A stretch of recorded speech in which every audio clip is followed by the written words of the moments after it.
Lucky new city bank से अपना supreme card लेकर निकल रहा था। असल में उसे क्लास में जाने में देर हो रही थी, इसलिए वो बिना यास्मीन से कुछ कहे या उसे सबक सिखाए वहां से निकल गया था। लकी दिल्ली यूनिवर्सिटी के ही एक कॉलेज में पढ़ता था। जैसे ही वो कॉलेज के अंदर दाखिल हुआ, उसके पैर एक कीचड़ से भरे गड्ढे में पड़ गए। ओह शिट, उसने अपने आप से कहा और अपने जूतों को पास की सड़क पर साफ करने लगा।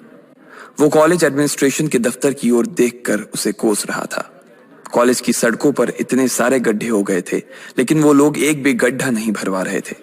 जब भी लकी इस चीज की कंप्लेन करने के लिए वहां जाता, तो वो इसे ये कह देते कि फंड ही नहीं है। उसने जैसे तैसे अपना जूता तो साफ कर लिया था, लेकिन वो अपनी पैंट पर लगे कीचड़ के दाग को साफ नहीं कर पाया था।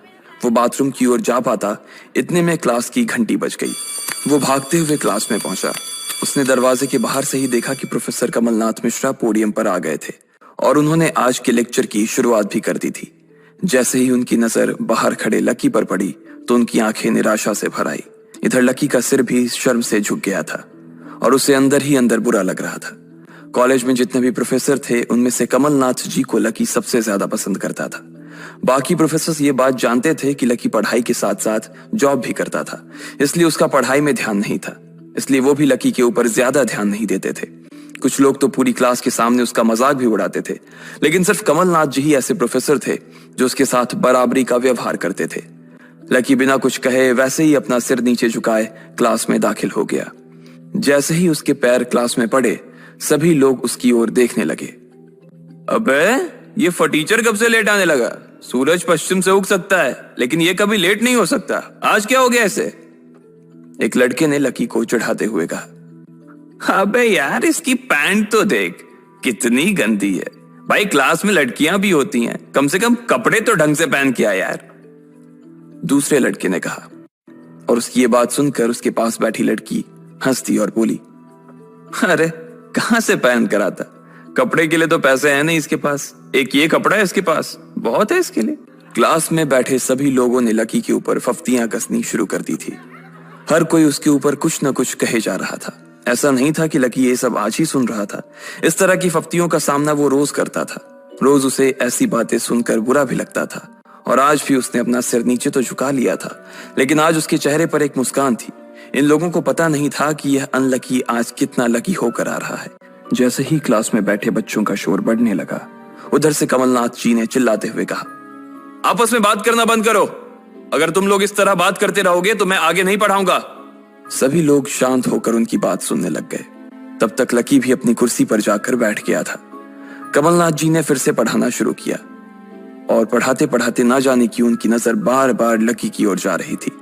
लकी को समझ नहीं आ रहा था कि कमलनाथ जी ऐसा जानबूझकर कर रहे थे। उनकी आंखों को देखकर ऐसा लग रहा था कि उनमें लकी के लिए ढेर सारा गुस्सा भरा हुआ था। उसे ऐसा लग रहा था कि शायद वो अपने प्रोफेसर की उम्मीदों पर खरा नहीं उतर रहा था। थोड़ी ही देर में कमलनाथ जी की क्लास खत्म हो गई। बच्चों, आज की क्लास यही खत्म होती है। कल आप सबको क्या काम करके लाना है वो मैंने यहाँ लिख दिया है। कल मिलते हैं आप सबसे, कमलनाथ जी ने कहा और क्लास के बाहर चले गए। जैसे ही वो बाहर गए, पीछे वाले दरवाजे से किसी की आवाज आई, डिंपल। जैसे ही वो आवाज सबके कानों में पड़ी, सब लोग क्लास के पीछे वाले दरवाजे की ओर देखने लगे। वहां कोई और नहीं बल्कि डिंपल का नया बॉयफ्रेंड राहुल खड़ा था। ये लोग राहुल को अच्छी तरह से जानते थे। राहुल ने दरवाजे से झांक कर देखा तो वहां कोई नहीं था। वो धीरे धीरे कमरे में दाखिल हुआ और सीधा डिंपल के पास चला गया। डिंपल खिड़की के पास बैठी हुई थी। जैसे ही राहुल उसके पास पहुंचा, डिंपल ने अपने हाथ उसकी गर्दन में किसी हार की तरह डाल दिए और उसकी बाहों में झूम उठी। उधर राहुल ने भी डिंपल को सबके सामने चूम लिया था। ये नजारा देखते ही सबकी नजरें लकी के ऊपर जा टिकी। सबको अभी तक तो यही पता था कि डिंपल लकी की गर्लफ्रेंड है। किसी को इस बात की खबर नहीं थी कि उन दोनों का ब्रेकअप हो गया था।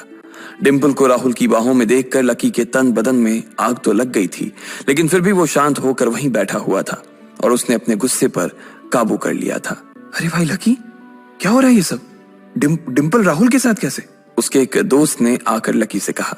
होने देना यार, जो हो रहा है छोड़ना, लकी ने कहा।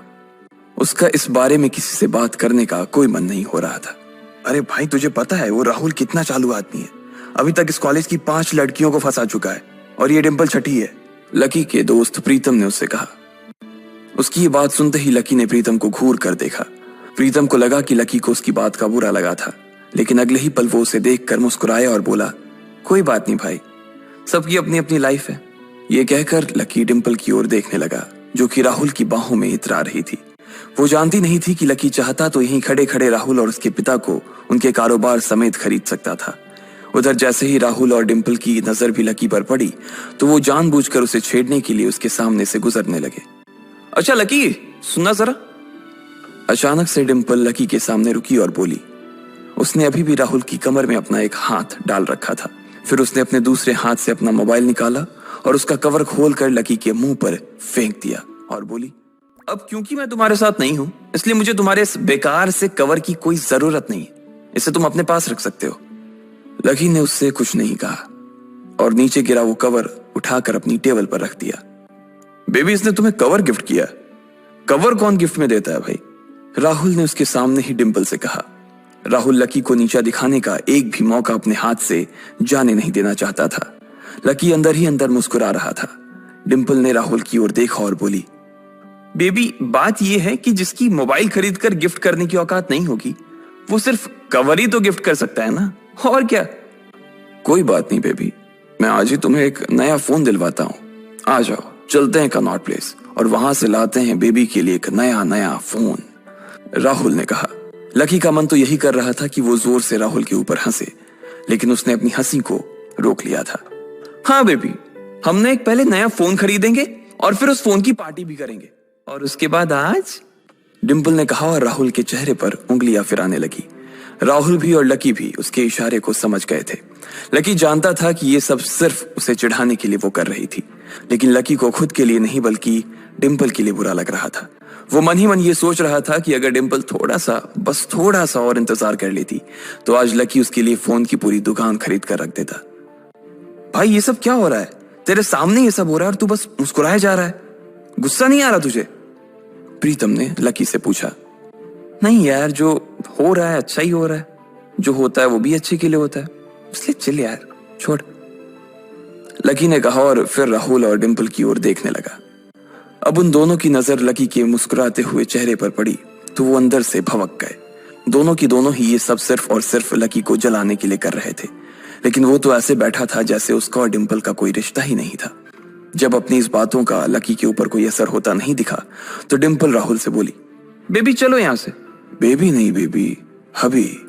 आज से तुम मुझे हबी बोलोगी और मैं तुम्हें बोलूंगा मेरी प्यारी वाइफी, राहुल ने कहा और लकी के सामने ही डिंपल को चूम लिया। ये देखते ही लकी थोड़ा सा जल भून तो गया और उसका जवाब भी वो राहुल को देना चाहता था, इसलिए उसने कहा, डिंपल ये सब क्यों कर रही हो तुम? क्या दिखाना चाहती हो इससे? लकी को डिंपल का ऐसा रूप देखकर उसी के लिए बुरा लग रहा था। राहुल की किसी बात का तो लकी के ऊपर कोई असर ही नहीं हुआ, लेकिन लकी की इस बात का राहुल को जरूर बुरा लग गया था। उसने गुस्से से अपनी नाक फुलाते हुए कहा, ओए फटीचर, ज्यादा बकवास करने की जरूरत नहीं है। आज के बाद अगर तूने मेरी डिंपल के बारे में कुछ कहा या उसकी तरफ आंख उठाकर भी देखा ना तो मैं राजपथ पर तेरी परेड करवा दूंगा। रहने दे भाई, उसकी जरूरत नहीं पड़ेगी।